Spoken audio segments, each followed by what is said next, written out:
Kerajaan Indonesia buat ladang kelapa. Estet-estet kelapa itu. Malah, kita juga jauh ketinggalan jika berbanding dengan Indonesia. Itulah sebabnya Indonesia mampu tanam kurma. Itulah sebabnya Indonesia mengeluarkan padi. Tetapi produksi pangan kita sudah melampaui. Tanya keras, jawab keras itu biasalah. Seiring dengan kemajuan di bidang pangan yang sangat pesat di seluruh negara ASEAN, terutama di Indonesia.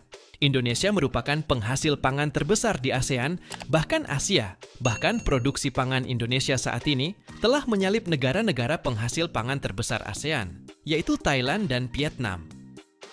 Hal ini ternyata membuat Parlemen Malaysia pusing melihat kemajuan pesat inovasi pertanian Indonesia. Sekarang sektor pertanian Indonesia berkembang sangat pesat, mulai dari komoditas kelapa, jagung, beras, dan lain sebagainya.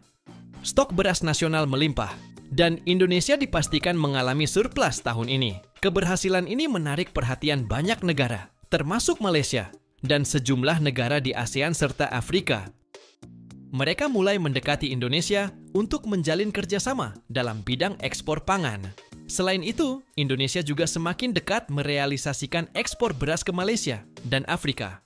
Oleh sebab itu, langkah ini menjadi bukti bahwa pertanian Indonesia berada di jalur kemajuan yang sangat pesat, besar serta mandiri, sehingga mampu memenuhi kebutuhan dalam negeri, bahkan dunia. Mari kita simak informasi selengkapnya berikut ini. Indonesia kini menjadi negara terdepan di kawasan ASEAN dalam produksi beras yang terus meningkat, melampaui negara-negara utama seperti Thailand dan Vietnam. Stok cadangan beras pemerintah yang menembus angka 3,7 juta ton juga membuat Indonesia memastikan kesiapannya untuk mengekspor beras ke Malaysia. Kalau beras itu kan sesuai neraca komoditas ya. Ya sepanjang udah ditentukan di dalam neraca komoditas ya kita siap aja. Ya kan kalau ekspor karena mungkin pertimbangannya sudah surplus, sudah cukup ya. Jadi kan tapi nanti kan harus dibicarakan dulu dalam neraca komoditas.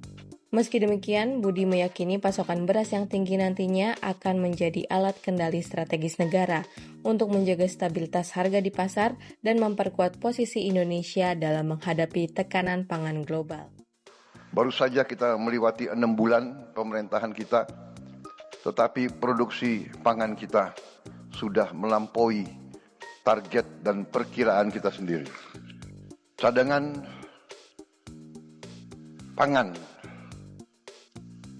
cadangan beras dan jagung di gudang-gudang pemerintah,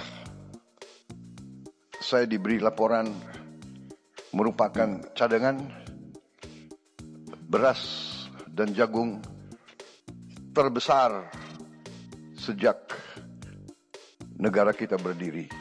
Sejak sejarah Republik Indonesia, cadangan beras dan jagung yang ada di gudang pemerintah adalah terbesar dalam sejarah Republik Indonesia. Ladang kelapa di Indonesia. Kerajaan Indonesia buat ladang kelapa. Estet-estet kelapa itu diusahakan oleh GLC ataupun ahli korporat. Sebahagian daripada ladang itu diwakafkan kepada mana-mana pusat pengajian untuk membiayai operasi pusat pengajian. Tak kiralah pusat pengajian itu orang Islam ke orang Melayu ke orang Cina ke orang India ke, digunakan manfaat itu untuk mereka semua. Beralih ke sektor pertanian, minyak sawit kekal sebagai komoditi utama Malaysia. Namun, kebergantungan yang terlalu tinggi pada satu tamanan sahaja mendedahkan kita kepada risiko perubahan pasaran dan mengabaikan potensi tanaman lain di dalam sektor pertanian. Sebagai contoh, penanaman padi, hasil padi Malaysia adalah jauh lebih rendah berbanding negara jiran walaupun terdapat sedikit peningkatan.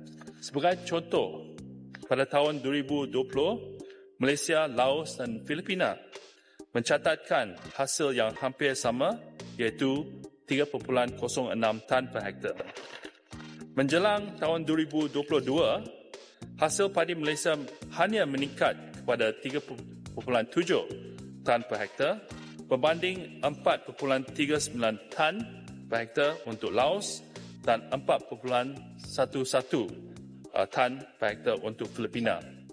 Malah, kita juga jauh ketinggalan jika berbanding dengan Indonesia yang merangkul hasil 40% lebih tinggi dan China yang hasil 90% lebih tinggi daripada Malaysia. Hal ini harusnya menjadi perhatian utama bagi Malaysia dan saya percaya bahawa selain memperkenalkan teknologi moden dan varieti padi baru, negara kita perlu mengurangkan kebergantungan kepada pekebun kecil dan memperkenalkan pengeluaran berskala komersial oleh syarikat-syarikat besar seperti yang dilihat dalam industri kelapa sawit dengan syarikat-syarikat seperti Sime Darby, FGV dan KLK sebagai contoh. Datuk Yang di-Pertua, pada suatu ketika lalu, sekitar tahun 60-an dan 70-an, Malaysia merupakan pengeluar lada terbesar di dunia. Namun hari ini kita telah jauh ketinggalan di belakang negara Vietnam, Indonesia, India, Brazil dan bahkan China. Ini juga berpunca daripada kebergantungan yang terlalu tinggi kepada pekebun kecil, sedangkan negara lain telah beralih ke arah pertanian komersial. Saya sebenarnya rasa gemetar sikit nak tanya ni. Sebab garang cara menteri menjawab. Pulang paku buah keras. Saya fikir jangan underrate lah kalau kita senator nak bertanya. Sebab persoalan ni kita bicara tentang isu negara. Saya cuma nak ambil celahan sedikit walaupun habis waktunya ni, ialah isu research. Tadi bila dah Abang Mat sebut, Abang Mat, kita nak tanam tempat kita tak boleh, kita nak tempat tawang. Memang saya pernah mencadangkan supaya kenapa kita tak explore di tempat lain. Tetapi dengan pemerkasaan research yang kita peruntukkan untuk pertanian yang saya lihat kecil, kalau tak silap saya 60 juta. Saya dipahamkan diminta sekitar dalam 300 juta. Research ini akan mampu membuat inovasi baru. Itulah sebabnya Thailand mampu tanam kurma. Itulah sebabnya Indonesia mampu tanam kurma. Itulah sebabnya Indonesia mengeluarkan padi, nama MS semalam saya sebut, dengan tempoh 70 hari. MQM di Vietnam dengan tempoh 75 hari. Saya nak kalau boleh sikit kesempatan untuk kita dalam konteks pertanian ini, bagaimana pemerkasaan research itu untuk menjadi satu asbab kepada program kejayaan pencapaian tinggi dalam bidang pengeluaran pertanian. Terima kasih. Setuju 100%. Tanya lembut, jawab lembut. Tanya keras, jawab keras. Itu biasalah. Jadi kalau research memang kita perlu pertingkatkan dari masa ke semasa. Di universiti kita dan sekarang semuanya sedang terlibat. Mardi, pihak universiti, khasnya UPM terlibat dalam bahagian research ini. Dan sentiasa memberi idea-idea baru kepada kementerian ini. Dan supaya ia dapat diperturunkan kepada para pengusaha, khasnya para petani. Tidak ada negara merdeka yang tergantung makannya dari bangsa lain. Dan sekarang terbukti. Itulah informasi yang dapat Mimin sampaikan hari ini. Semoga bermanfaat dan menghibur. Terima kasih.